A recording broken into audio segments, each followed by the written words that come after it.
নবনির্বাচিত রাষ্ট্রপতি ঠাকুরগাঁওয়েরই সন্তান, তো সেখানকার সাধারণ মানুষের উচ্ছ্বাস আপনি কেমন দেখতে পাচ্ছেন এবং কি বলছেন তারা?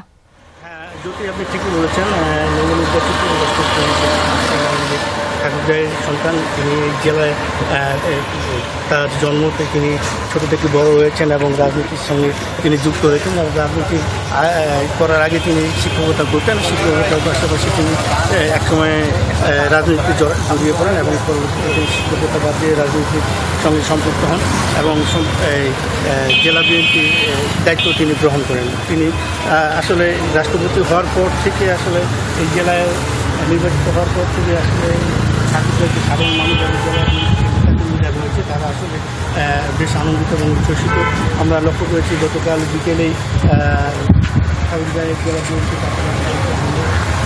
র্যালি বের করা হয় এবং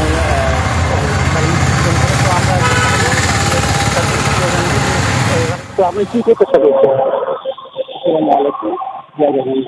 আমরা দারুণ কাজ করতে